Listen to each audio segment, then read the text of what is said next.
నమస్తే, నేను రఫీ. మంచి నటనకు అద్భుతమైన డైలాగ్ డెలివరీ యాడ్ అయితే స్క్రీన్ మీద ఆ ర్యాంపేజ్ ఎలా ఉంటుందో చూపించిన వ్యక్తి.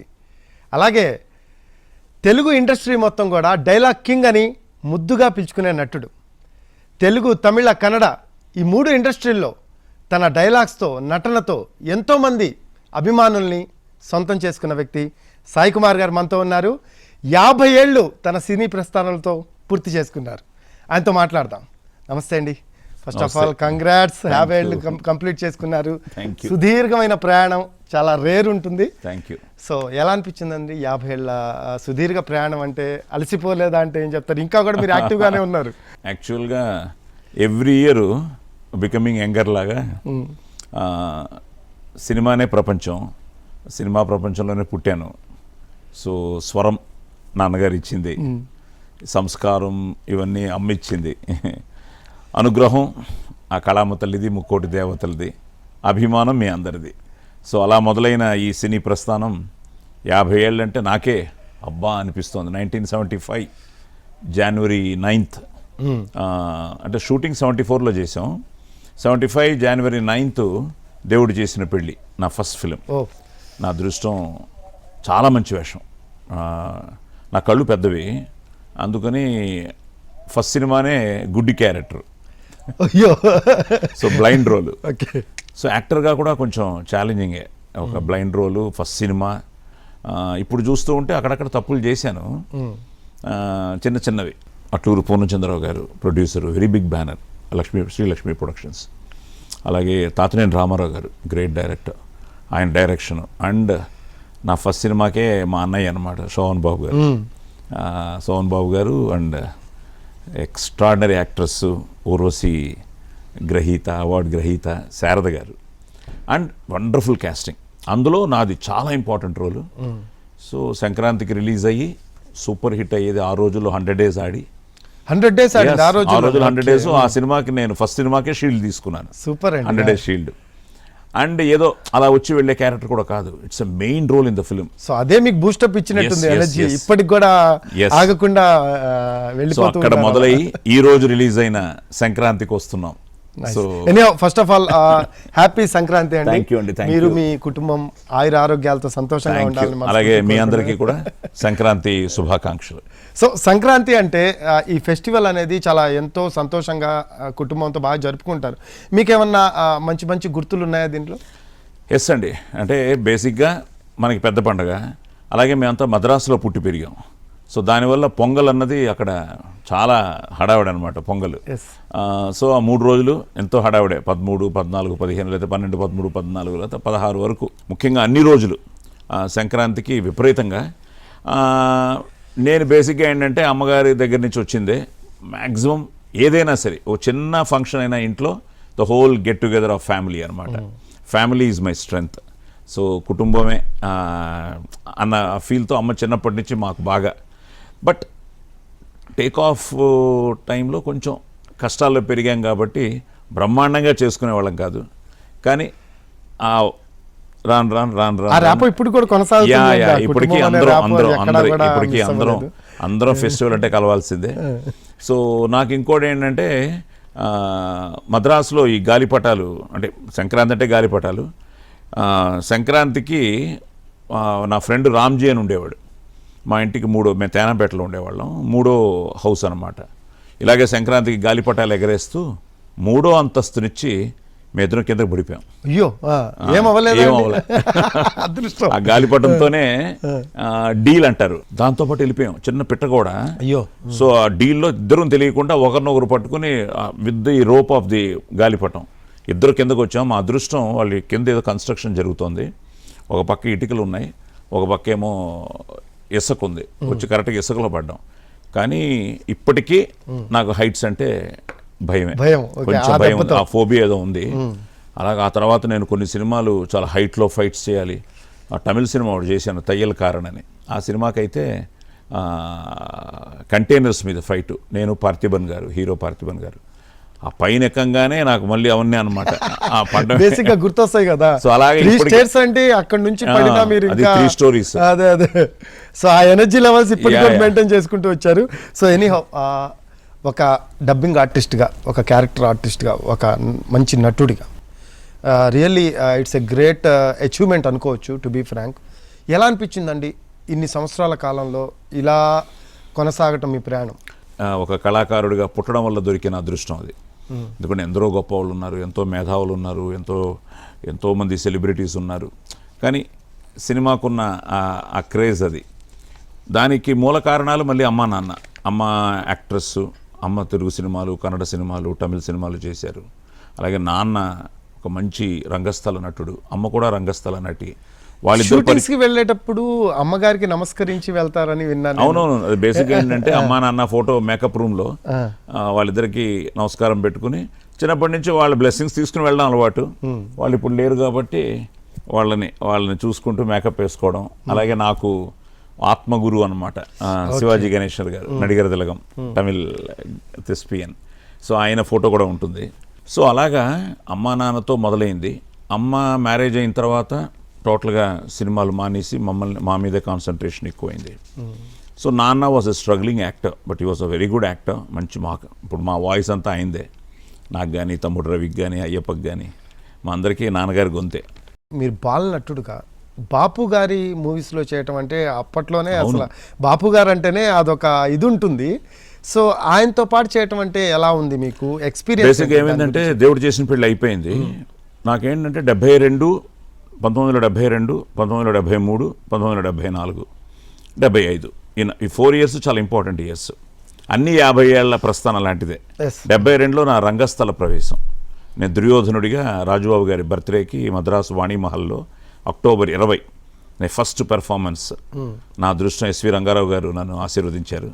ఫుల్ తెలుగు ఇండస్ట్రీ ఉండింది. రాజుబాబు గారి బర్త్డే చాలా బ్రహ్మాండంగా చేసేవారు. 3 రోజుల పండగ, పెద్ద నాటక పోటీలు ఉండేవి, అన్నీ ఉండేవి అనమాట. సో నా అదృష్టం అప్పుడు నేను మైసభ చేయడం. ఆ మైసభని చూసిన వాళ్ళు చాలామంది సినిమాల్లో కూడా నన్ను అనుకోవడం. అలాగే వచ్చింది దేవుడు చేసిన పెళ్ళి. అలాగే సంసారం అనే సినిమా, దానికి ఫస్ట్ వాయిస్ ఇచ్చాను డబ్బింగ్ ఆర్టిస్ట్గా, గాత్రదానం చేశాను శేఖర్ అనే కుర్రాడికి. అది ఐ థింక్ 73-74లో ఎన్టీ రామారావు గారితో ఫస్ట్ సినిమానే dubbing. So first day was successful, super hit. అది కూడా 100 days సినిమా. తాతినేని ప్రకాష్ రావు గారు గ్రేట్ డైరెక్టరు, జమున గారు ఒక బ్రహ్మాండమైన రోల్, అలాగే మన జయసుధ గారు. సో ఐ థింక్ రోజారామణి గారు కూడా ఉన్నట్టున్నారు ఆ సినిమాలో. సో సంసారం ఫస్ట్ డబ్బింగ్ అది అయిపోయింది. సో అదైన తర్వాత దేవుడు చేసిన పెళ్ళి సినిమా, ఇది 100 days. వెంటనే జేబు దొంగ, మనిషి రోడ్డున పడ్డాడు, కాలాంతకులు, పెద్దన్నయ్య, ఇలాంటివన్నీ as a child artist act చేస్తున్నా. ఆ టైంలో బాపు గారి దగ్గర నుంచి కబురు వచ్చింది. బాపు గారు నాన్న అయితే, అంటే నేను చిన్నపిల్లని కాబట్టి కొన్ని విషయాలు తెలుసు, కొన్ని విషయాలు తెలియదు. So 14-15 years time. బట్ బాపు గారు ఎక్స్ట్రాడినరీ డైరెక్టరు, చాలా డిఫరెంట్గా సినిమాలు తీస్తారు. ఒక ఒక ఒక దృశ్యకావ్యం చూడొచ్చు అని అమ్మా నాన్న రే చాలా మెయిన్ రోల్ అట, ఓకే అయితే ఇంకా అంతకంటే అదృష్టం లేదు అని. అగ్ని అనే డైలాగ్ ఉంది కదా, అగ్ని అది ఇప్పటికి కూడా ఎవర్ గ్రీన్ డైలాగ్ అండి. ఇప్పుడు సాయి కుమార్ అనగానే వెంటనే ఎవరికైనా కూడా వెంటనే ఆ డైలాగ్ గుర్తొస్తుంది. ఒకసారి మా ప్రేక్షకుల కోసం. ఎస్ అది బేసిక్గా ఏంటంటే పోలీస్ స్టోరీ హీరో ఏం కాదు, ఫైనల్గా అది అటు తిరిగి ఇటు తిరిగి అదే నేను ఫీల్ అవుతాను. మనం యాక్చువల్గా కొన్ని మనం ట్రై చేసినా రావు ఇండస్ట్రీలో, మనం ఎక్స్పెక్ట్ చేయని వస్తుంటాయి. అలాగే పోలీస్ స్టోరీ ఫైనల్గా నేనే హీరో అవ్వడం. యాక్చువల్గా ఈరోజు సినిమాలో కూడా సంక్రాంతికి వస్తున్న కూడా అగ్ని కనిపిస్తాడు. నాకు ఎన్సీసీ ట్రైనింగ్ ఉండడం వల్ల పోలీస్ హెయిర్ కట్టు, మీసం కూడా అప్పుడు లేదు, మీసం అతికించాను, ఆ యూనిఫాము, అప్పటికే కొన్ని పోలీస్ క్యారెక్టర్లు చేస్తున్నాను. సో అన్నీ చేసి మాస్టర్ గారు చెప్పాడు ఈ డైలాగ్ ఇలా చెప్తే బాగుంటుంది, ఈ క్యారెక్టర్ ఇలా చెప్తే బాగుంటుంది. ఇప్పుడు నార్మల్గా చెప్తే ఆ క్యారెక్టర్ ఓకే, ఆ పంచ్ ఎక్కడొచ్చిందంటే తెలియకుండా నా వాయిస్కున్న ఆ దమ్ము, క్యారెక్టర్లో ఉన్న ఆ power, P for politeness, O for obedience, L for loyalty, I for integrity, C for courage, E for efficiency. That is police. 100 తప్పులు చేసేంత వరకు సహించూరుకోవడానికి నేను శ్రీకృష్ణుణ్ణి కాన్రా అగ్ని. I'm a bad police officer. కనిపించే 3 సింహాలు న్యాయానికి, నీతికి, ధర్మానికి ప్రతిరూపాలైతే కనిపించని 4వ సింహమేరా పోలీస్. మీరు అంటున్న దాని ప్రకారం యు ఆర్ హార్డ్ వర్కర్ అండి. హార్డ్ వర్కర్కి ఫ్యామిలీకి టైం ఇవ్వడానికి చాలా రేర్ ఉంటుంది. సో ఫ్యామిలీ సపోర్ట్ ఎలా ఉంటుంది మీకు? అలాగే అంటే మీ భార్య గారి గురించి కావచ్చు, పిల్లల గురించి కావచ్చు, చెప్పమంటే ఏం చెప్తారు మీరు? ఫ్రీ టైం ఉంటే ఎక్కడికి వెళ్ళండి. I'm not a party man, I don't go anywhere, only family. Maximum ఎంత ఫ్యామిలీతో స్పెండ్ చేయాలి అక్కడ ప్లస్ అయింది మీకు బాగా. చిన్నప్పటి నుంచి అలవాటు అయిపోయింది. Maximum family. సంక్రాంతి ఆ టైంలో ఏం చేస్తారు? అదే మాక్సిమం ఫ్యామిలీతోనే. ఇప్పుడు ఈ మధ్య కొత్తగా ఏం స్టార్ట్ చేసామంటే ప్రతి న్యూ ఇయర్కి నేను, సురేఖ, ఆది, అరుణ, అయానా, అంటే అరుణ ఆది వైఫ్, అయానా ఆది కూతురు, నా అల్లుడు కృష్ణ పల్గున, పాప డాక్టర్ జ్యోతిర్మయి, వాళ్ళ పిల్లలు Aadyasri and Ivan, every new year ఒక ఫారెన్ డెస్టినేషన్ పెట్టుకుని ఒక 4 days వెళ్ళడం మొదలెట్టాం. సో అబుదాబి అయింది, ఇప్పుడు మొన్న పుకెట్ వెళ్ళి వచ్చాం ఈ సంవత్సరానికి. సో అదొక 4 days only with the family. ఇప్పుడు Sankranti again with the family. So ఇలాగా ఏదో ఎలా చేసుకుంటారండి సంక్రాంతి? యాక్చువల్గా ఏంటంటే అందరూ ఒక చోట చేరుతాం, ఇంకా ఆ వేడుకలు, అల్లర్లు అన్నీ ఉంటాయి.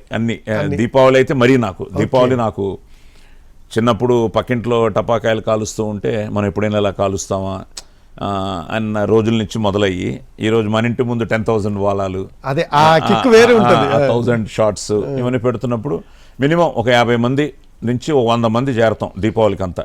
మొత్తం all extended families also welcome.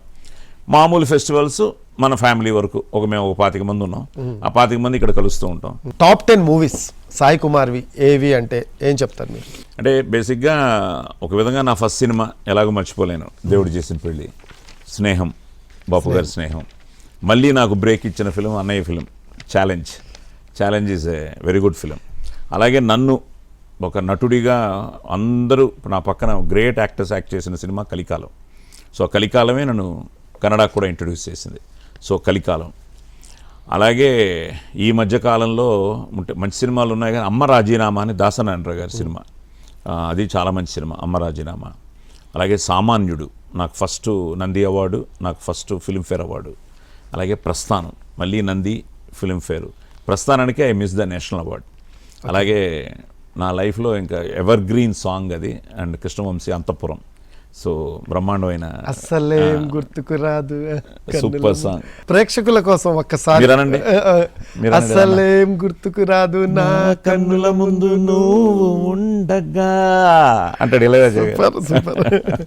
Right. ఈశ్వరలా మా బ్యూటిఫుల్. ఎందుకంటే అది హిందూ ముస్లిం దీని మీద ఆ రోజుల్లోనే మా అయ్యప్ప చేసిన film. We got best national integration award for Nandi also. మతం లేదు, గీతం లేదు, మనుషులంతా ఒక్కటేరా, ఈశ్వరల్ల వేరు కాదు, దేవుడంటే ఒక్కడేరా. అడవిలో మనిషి ఉన్నప్పుడు, అక్షరాలే రానప్పుడు, చదువు సంధ్య నేర్వనప్పుడు, బట్టబాత కట్టనప్పుడు, మతమన్నది లేదప్పుడు, మంచితనం ఉందప్పుడు, మధ్యలో మతాన్ని తెచ్చి మనిషిని ఎలా సంపుతావు. ఆవులన్నీ కలిసి ఉంటాయి, పులులన్నీ కలిసిమెలిసి ఉంటాయి, మనిషి వెయ్యి పుట్టితోటి మనిషితోటి కలువవేరా. అలాగే గుడులల్లో, మసీదుల్లో, బొమ్మల్లో, సమాధుల్లో దేవుడు ఉన్నాడు అనుకుంటావు, దండాలను పెడుతుంటావు, నా దేవుడే గొప్ప అంటావు, తన్నుకుని సత్తుంటావు. అన్నాని తమ్ముడంటే కొడుకాని తండ్రంటాడు, ఏ పేరుతో పిలుచుకున్న జీవుడంటూ నువ్వొక్కడే, ఏ పేరుతో తలుచుకున్న దేవుడంటూ ఉందొక్కడే. సో మతం లేదు, గీతం లేదు, మనుషులంతా ఒక్కటేరా, ఈశ్వరల్ల వేరు కాదు, దేవుడంటే ఒక్కడేరా అన్న దీంతో ఆ సినిమా చేసాం. అది మాకు కొంచెం ఫైనాన్షియల్గా సినిమా మాకు కొంచెం దెబ్బ కొట్టింది, కానీ ఒక మంచి సినిమా అమ్మ పేరు మీద, నాన్న పేరు మీద చేస్తున్నప్పుడు సమాజానికి పనికొచ్చే సినిమా తీసాం. Even today I believe. తర్వాత ఈ మధ్య కాలంలో ఎస్ఆర్ కళ్యాణ మండపం, బ్యూటిఫుల్ క్యారెక్టర్ ఒక ఫాదర్గా. అలాగే కన్నడలో రంగితరంగా, ఇంకా పోలీస్ స్టోరీ ఎవర్ గ్రీన్. అలా చూసుకుంటూ వెళ్తే చాలా ఉన్నాయి. ఇప్పుడు రీసెంట్గా ఈ లాస్ట్ ఇయర్ సరిపోదా శనివారం, చాలా మంచి పేరు వచ్చింది, కొత్తగా వస్తున్నాయి కదా, లక్కీ భాస్కర్. ఇప్పుడు ఒక 10 సినిమాలు రెడీ అవుతున్నాయి, ఆల్ లాంగ్వేజెస్. ఇప్పుడు ఈరోజు సంక్రాంతికి వస్తున్నా, రిలీజ్ అయింది. నెక్స్ట్ సాయిధరం తేజ్తో ఒక సినిమా చేస్తున్నాను. తర్వాత నాగశౌర్యతో ఒక సినిమా చేస్తున్నాను. తర్వాత ప్రియదర్శితో ఒక సినిమా ఫినిష్ అయింది, కోర్ట్ అని. Continue process. రాజాదిరాజా అని చేస్తున్నాను. కన్నడలో ఒక 3-4 ఫిల్మ్స్ అవుతున్నాయి. తమిళ్లో డీజిల్ అని చేస్తున్నాను. అలాగే 2 వెబ్ సిరీస్లు. నా అదృష్టం కన్యాశుల్కం, మన క్రిష్ గారి ఆధ్వర్యంలో కన్యాశుల్కం అని గ్రేటెస్ట్ ఎపిక్ అది. దాంట్లో రామపంతులు క్యారెక్టర్ చేయడం జరిగింది. సో చాలామంది వెయిట్ చేస్తున్నారు, అందుకని ఒక క్లాసిక్ టచ్ చేసాం. సో అదొక అద్భుతమైన వేషం. అలాగే మా దేవకట్ట ప్రస్థానం తర్వాత మైసభ అనే ఒక వెబ్ సిరీస్, అందులోనూ ఒక పవర్ఫుల్ క్యారెక్టర్ చేస్తున్నాను. సాయి కుమార్ గారు, సుదీర్ఘ ప్రయాణం 50 ఏళ్ళు అంటే it's not a simple number. Really it's a great opportunity అనుకోవచ్చు. సినీ ఇండస్ట్రీకి ఒక గొప్ప వరం లాంటి వాళ్ళు. హీరోగా సక్సెస్ కాలేకపోయాను అనే అసంతృప్తి ఏమైనా ఉందా మీకు? అమ్మగారు ఒక మాట చెప్తుండేవారు, నువ్వు ఫెయిల్ అవ్వకూడదు యాజ్ అన్ యాక్టర్. నువ్వేం చేసినా, అది ఒక సీన్ వేషం అయినా, నువ్వు హీరోగా చేసిన సక్సెస్ రేషియో తీసుకుంటే తప్పకుండా ఫెయిల్యూర్స్ ఎక్కువ ఉన్నాయి యాజ్ ఎ హీరోగా. అందుకనే నేను I was not a star, I was ఒక మంచి హీరో, మంచి సినిమాలు చేసిన హీరో. ఎందుకంటే ఇందాక మీరు 10 ఫిల్మ్స్ అడిగినప్పుడు ఓవరాల్గా తీసుకుంటే నాకు ఈ 50 ఏళ్లలో 50 మంచి సినిమాలు ఉన్నాయి. ఏది యాక్టర్గా, చైల్డ్ ఆర్టిస్ట్గా, ఒక సపోర్టింగ్ యాక్టర్గా. ఇప్పుడు ఒక రాజాధిరాజా అని ఒక సినిమా, కొత్త కుర్రాడు హీరో, అందులో I'm doing as a king role అనమాట. అలాగే కన్నడలో కొన్ని మైథలాజికల్ రోల్స్ చేశాను. సో కొన్ని అనిపిస్తూ ఉంటాయి. ఇంకా ఇప్పుడు ఒక ప్రస్థానం చేసిన తర్వాత, ఒక ఎవడు చేసిన తర్వాత. ఒక్క నిమిషం, ప్రస్థానం అంటే గుర్తొచ్చింది. ఆ డైలాగ్ ఉంటుంది, ఆ డైలాగు ప్రతి ఒక్కళ్ళు కూడా కొన్ని విషయాలు యూజ్ చేస్తూ ఉంటారు. ఒక్కసారి ఆ డైలాగ్ మన దేవకట్ట ఒక్కసారి ఆ పురాణాలు దాటొచ్చి చూడు, అవసరాల కోసం దారులు తప్పే పాత్రలు తప్ప హీరోలు విలన్లు లేరి నాటకంలో. చాలా అదొక ఇదిగా అనిపిస్తుంది, బూస్టప్ లాగా ఉంటుంది. Great climax, great. సర్వా కూడా అదరగొట్టాడు, సందీప్ కిషన్. దేవా డైలాగ్స్ ఇప్పుడు మైసభ అని చేస్తున్నాను, మళ్ళీ అది టాక్ ఆఫ్ ది ఒక వెబ్ సిరీస్లో ఒక అద్భుతంగా ఉంటుంది. చైతన్యరావును మన ఆది పినిశెట్టి వాళ్ళిద్దరు హీరోస్, నేను ఒక మెయిన్ రోల్. సో చాలా బాగుంటుంది మైసభ అని. సాయి కుమార్ ఒక ఫ్రెండ్ లాంటాడు అందరితో, ఎవరితో కూడా గొడవలు ఉండవు, ఏమీ ఉండవు, మంచి ర్యాపో మెయింటైన్ చేస్తారు. ర్యాపిడ్ ఫైర్ క్వశ్చన్స్ వేస్తాను కొన్ని, జస్ట్ 1 word ఆన్సర్. ఓకే. వాళ్ళ గురించి ఫస్ట్ చిరంజీవి. అందరివాడు. బాలకృష్ణ. నా అదృష్టం ఏంటంటే ఎన్టీ రామారావు గారితో చేశాను, బాలయ్య బాబుతో చేశాను, కళ్యాణ్ రామ్తో చేశాను, మళ్ళీ తారక్తో చేశాను. ఇంకా తొందరలో మోక్షజ్ఞతో కూడా చేస్తే అన్ని జనరేషన్స్ అనమాట.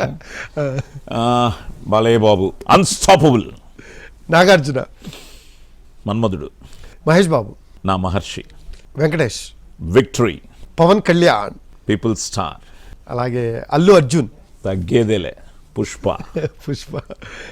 విజయ్ దేవరకొండ, అర్జున్ రెడ్డి. ఇక కమింగ్ టు పాయింట్ అండి, సుమన్ గారికి అలాగే రాజశేఖర్ గారికి మీ వాయిస్ అనేది ఒక అసెట్. అది ఎప్పటికీ మీరు అంటే లైక్ ఎలా ఫీల్ అవుతుంది దాని గురించి? Like how do you feel? నేను ఒకసారి చెప్పానండి, నేను హీరో అవ్వడానికంటే ముందు నా వాయిస్ హీరో అయిందని. దానికి కారణం సుమను, రాజశేఖర్. సో తరంగిణి ఫస్ట్ సుమన్కి అనమాట. అలాగే రాజశేఖర్కి వందే మాత్రం. కానీ సుమన్కి కొన్ని లైక్ దేశంలో దొంగలు పడ్డారు. నేను ఎప్పుడూ ఇమిటేట్ చేసేవాడిని కాదు వాయిస్ని. ఆ క్యారెక్టర్కి కావలసిన ఆ బేస్ కానీ, సాఫ్ట్నెస్ కానీ. ఇందులో సినిమా దేశంలో దొంగలు పడ్డారు అనుకుంటా, పేరు శివం, బ్రతుకు శవం, నాన్న కష్టం నాకు ఎంఏ ఇచ్చింది, నాకు కష్టపడే అవకాశం లేక ఆయనకి బీపీ ఇస్తున్నాను, ఇది నా ఆటోబయోగ్రఫీ అని చాలా సాఫ్ట్గా ఉండేది సుమన్కి. అదే మనోడికి వచ్చేటప్పటికి ఆనాటి సీత నుంచి ఈనాటి రాధిక వరకు ఆడదే సెంటిమెంట్ మీ బలహీనత, దాన్ని వాడుకోవడం మా టాలెంట్, మటాష్ అని రాజశేఖర్కి తలంబ్రాలు. సో అలాగా వాళ్ళిద్దరికీ నా అదృష్టం. పొలిటికల్లో కొన్నాళ్ళు యాక్టివ్గా ఉన్నారు మీరు, తర్వాత సైలెంట్ అయ్యారు. సో వాట్ యు సే దీని గురించి? అంటే ఇప్పటికీ పొలిటికల్లో యాక్టివ్గా. అంటే నాదేమైందంటే నేను 2003-04లో I joined BJP in Karnataka. So కర్ణాటకలో నాకున్న ఇమేజు, నా స్పీచెస్ ఇవన్నీ కూడా బాగా జనానికి దగ్గరైంది. సో 2004లోనే కంటెస్ట్ చేద్దాం అనుకున్నాం. అప్పుడు వెంకయ్యనాయుడు గారి ఆయన పార్టీ ప్రెసిడెంట్గా ఉండేవారు, అద్వానీ గారు, వాజ్పేయి గారు. సో 2004లో నేను కర్ణాటక మొత్తం ఉదయ్ యాత్ర అని, మాకు అనంత్ కుమార్ గారు ఉండేవారు, యడియూరప్ప గారు. సో వీళ్ళందరితో పాటు నేను పార్టీలో జాయిన్ అవ్వడం, అక్కడి నుంచి ఉదయ్ యాత్రలో మ్యాక్సిమం 224 కాన్స్టిట్యుయెన్సీలు ఉంటే దగ్గర నేను 150 పైన నేను క్యాంపెయినర్గా తిరగడం. అండ్ మేము కూడా అప్పుడు గవర్నమెంట్ ఫామ్ చేసాం, అప్పుడు కోయిలేషన్ గవర్నమెంట్. అదే టైంలో అక్కడ ఢిల్లీలో వాజ్పేయి గారు ఓడిపోవడం ఏమైనా జరిగాయి. సో ఆ తర్వాత 2008లో కంటెస్ట్ చేశాను ఫ్రమ్ కర్ణాటక. చేసి చాలా బాగేపల్లి మా అమ్మగారు ఊరు. నేను ముందు వెనక ఏం ఆలోచించలే. అమ్మ చనిపోయిన తర్వాత అమ్మ డైరీ చదివి అందులో బాగేపల్లి ప్రస్తావన కూడా ఉంటే, సో అందరూ అన్నారు, ఎందుకు నువ్వు అర్బన్లో నిల్చోవచ్చు కదా, రూరల్లో ఎందుకు అని. లేదు నా అమ్మగారి ఊరండి అని వెళ్ళాను. బ్యాడ్ లక్, అది 1500 ఓట్స్లో ఎంతో స్వల్ప మెజారిటీ, అంతే 3000 దగ్గర. ఆ తర్వాత అప్పుడు నేను క్యాంపెయిన్ చేసిన ప్రతి చోట మిగతా వాళ్ళందరూ గెలిచారు, నేను గెలవలేకపోయాను. ఆ తర్వాత 2013లో కొన్ని కారణాల వల్ల పార్టీలో ఉన్నాను కానీ కంటెస్ట్ చేయలేదు. పార్టీకి ప్రచారం చేశాను. ముఖ్యంగా only I was more focused in campaign. కర్ణాటకలో ఎక్కువ ఫోకస్ అయ్యాను. మన ఆంధ్రాలో చేశాను కానీ కొన్ని పాకెట్స్ వేర్ కర్ణాటక ఇన్ఫ్లుయెన్స్ ఉన్న ప్లేసెస్లో చేశాను. ఆ తర్వాత 2018లో మళ్ళీ కంటెస్ట్ చేశాను బాగేపల్లి. కానీ నా తప్పులు కూడా ఉన్నాయి. కాన్స్టిట్యున్సీతో ఎక్కువ ర్యాపో లేకపోవడం, ఎక్కువ నేను వెళ్ళకపోవడం. సో కొంచెం వచ్చాడు సినిమా వాడు, ట్రై చేశాడు, ఓడిపోయాడు, వెళ్ళిపోయాడు, కానీ మనల్ని పట్టించుకోలేదనే వాళ్ళు ఉన్నారు. సో ఎమ్మెల్యే అనేటప్పటికి కొంచెం మంచికి చెడుకి అన్నిటికీ మనం అక్కడ స్పాట్లో కాన్స్టిట్యున్సీలో కనిపించాలి. అది నా తప్పులు కూడా ఉన్నాయి. అయినా సరే ప్రయత్నించాము, పార్టీ నిలబడమంది కాబట్టి. కానీ ఈసారి మరి బ్యాడ్గానే ఓడిపోయాను మొన్న ఎలక్షన్లో. దానికి కారణం మనం కూడా అంటే యాక్చువల్గా 2008లోనే నేను ప్రజలకు కూడా ప్రామిస్ చేశాను, గెలిస్తే మాత్రం సినిమాలు చేయనని, I will be with you అని, గెలిస్తే మాత్రం. ఎందుకంటే అది హిస్టరీ అయ్యేది. 2008లో గెలిచి ఉంటే అప్పటికి చిక్బలాపూర్ డిస్ట్రిక్ట్లో అసలు బీజేపీ అంతవరకు గెలవలేదు. నేను గెలుచుంటే I was the first candidate to win that కాన్స్టిట్యున్సీలో, ఒక బీజేపీ క్యాండిడేట్. మిస్ అయిపోయింది. బట్ నా అదృష్టం పెద్ద పెద్ద లీడర్స్తో అందరితో నేను స్టేజ్ పంచుకోవడం. నాకు వెంకయ్యనాయుడు గారు చాలా పెద్ద ఇన్స్పిరేషన్. ఆయన ఇప్పటికీ ఆయన ఎనర్జీ, ఆయన స్పీచ్లు. సో అలాగే వాజ్పేయి గారు, అద్వానీ గారు, తర్వాత మోదీ గారితో కొన్ని ప్రచార సభలు నేను మ్యాంగ్లూరులో ఆయన సీఎంగా ఉన్నప్పుడు. తర్వాత మొన్న ఎలక్షన్లో ఓడిపోయిన తర్వాత మొన్న రీసెంట్ పార్లమెంట్ ఎలక్షన్లో నన్ను వెస్ట్ బెంగాల్, తర్వాత ఢిల్లీ ఎలక్షన్స్కి ఢిల్లీ, అండమాన్స్కి మొన్న అండమాన్ నికోబార్స్కి వెళ్ళాను క్యాంపెయినర్గా. మన తెలుగు వాళ్ళు చాలామంది ఉన్నారు. సో అక్కడ క్యాంపెయిన్ చేశాను, అక్కడ బీజేపీ గెలిచింది. అలాగే తమిళనాడులో కొన్ని పాకెట్స్, ఆంధ్రాలో మన సత్య గారని, ఇప్పుడు మన హెల్త్ మినిస్టర్ సత్యకుమార్ అని మన వెంకయ్యనాయుడు గారి దగ్గర ఉండేవారు ఓఎస్డీగా, ఆయన ఇప్పుడు మన హెల్త్ మినిస్టర్ ఆంధ్రప్రదేశ్కి. అలాగే తెలంగాణలో కిషన్ రెడ్డి గారికి, వీళ్ళందరికీ కూడా నేను యాక్టివ్గానే ఉన్నాను. మెగా కుటుంబంతో మీకు ఎప్పటి నుంచో మంచి సఖ్యత ఉంది. పవన్ కళ్యాణ్ గారిని మీరు చూస్తూ వచ్చారు, ఆయన పెరగటం చూశారు, ఆయన రాజకీయాల్లోకి వెళ్ళటం చూశారు, ఆయన సక్సెస్ అవ్వటం చూశారు. ఇప్పుడు ఏపీ డిప్యూటీ సీఎం, ఏం చెప్తారు మీరు? నేనన్నది పవర్ ఎందుకు, పవర్ లేకుండా చేయొచ్చు కదా అంటారు. పవర్ ఉంటే ఎన్నో చేయొచ్చు. ఇప్పుడు అవర్ పవన్ కళ్యాణ్ గారు యాజ్ అ డిప్యూటీ సీఎం ఇప్పుడు పిఠాపురం దగ్గర నుంచి ఆంధ్రాలో ప్రతి డెవలప్మెంట్కి, రోడ్ల గురించి కానీ ఇంకోటి కానీ ఆదివాసుల గురించి కానీ వెళ్ళి మాట్లాడి చేయాలన్న ఒక తాపత్రయంతో లక్కీగా ఈరోజు సెంట్రల్ సపోర్ట్ కూడా ఉండడం పెద్ద ప్లస్ అయింది. సో నేను ఆ రోజు 2008లో నాకు ఇదే అన్నయ్య చిరంజీవి గారు, పవన్ కళ్యాణ్ గారు మీరు ఓడిపోయారేంటి అన్నప్పుడు I could not explain. But ఎందుకంటే చేయాలన్న ఒక మంచి ఉద్దేశంతో ఏదో సంథింగ్ ఐ షుడ్ డూ, మా అమ్మ డైరీలో రాసుకున్నారు. ఈ రోజుకి బాగేపల్లి రోడ్స్ కానీ ఏమీ బాగుండవు కొన్ని చోట. So that's what. సో నేనన్నది పవన్ కళ్యాణ్ విషయంలో ఆయన ముందు నుంచి నేను 2-3 సార్లు కలిసినప్పుడంతా ఒక తెలియని ఒక ఆవేశం ఉంది, ఒక ఉద్రేకం, ఒక వైబ్ ఉంది, ఏదో చేయాలన్న తాపత్రయం ఉంది. బట్ స్టిల్ ఫస్ట్ ఎలక్షన్లో ఆయన డిసప్పాయింట్ అయ్యారు, ఏదో చేయాలని వెళ్ళారు. ఆయన ఎన్నోసార్లు నేను ఏదో చేద్దాం అనుకున్నాను, నన్ను మీరు గెలిపించలేకపోయారు అన్నది ఆయన కూడా పాపం ఎక్స్ప్రెస్ చేసుకోవడం జరిగింది. అలాంటిది ఈరోజు ప్రజలు వీళ్ళు మంచి చేస్తారన్న నమ్మకంతో ఈ కూటమి ప్రభుత్వం, ముఖ్యంగా ముగ్గురు కలవడం కూడా అది ఒక అద్భుతమైన ఒక ప్రక్రియ జరిగింది. అది ఆ విషయంలో పవన్ కళ్యాణ్ గారు కూడా ఎంతో చాలా ఇదిగా దానికి ప్రయత్నించి దానికి ఆయనే ముందుండి నడిపించి అది అయిన తర్వాత ఇప్పుడు దేర్ రెస్పాన్సిబిలిటీ. ఇప్పుడు నేను చూస్తున్న దాంట్లో ఏంటంటే టోటల్గానే ఆ రోజు నుంచి ఈ రోజు వరకు చూసుకుంటే సిస్టమ్ని మార్చుకుంటూ సిస్టంలో ప్రక్షాళన జరగాలి. అది స్లోగా జరుగుతోంది. బట్ 1 డేలో అయ్యే పని కాదు. అలాగే వీళ్ళకు కూడా ఈ 5 ఏళ్లలో వీళ్ళు అనుకున్నవన్నీ చేయగల ఇది కూడా కాదు. Even as a deputy CM కానీ, అటు చంద్రబాబు నాయుడు గారు కానీ, వీళ్ళందరూ తప్పకుండా మంచి విషయంతోనే ఉన్నారు. And I'm so happy that Pawan Kalyan గారికి పవర్ వచ్చింది. ఆ పవర్ని అతను ఇప్పటికే ఆయన జనంలోకి వెళ్ళి సమస్యల్ని దాని మీద కేంద్రీకరించి ఒక మంచి గవర్నెన్స్ ఇవ్వాలని ట్రై చేస్తున్నారు. I wish him all the best. Right అండి, థ్యాంక్ యూ వన్స్ అగైన్. మీ 50 ఏళ్ళకి నిజంగా చాలా గర్వపడుతున్నాను. ఇండస్ట్రీకి ఇంత మంచి నటుడిని ఇచ్చినందుకు మేము కూడా చాలా గర్వపడుతున్నాం. Once again congrats. అలాగే మీకు సంక్రాంతి శుభాకాంక్షలు. Thank you.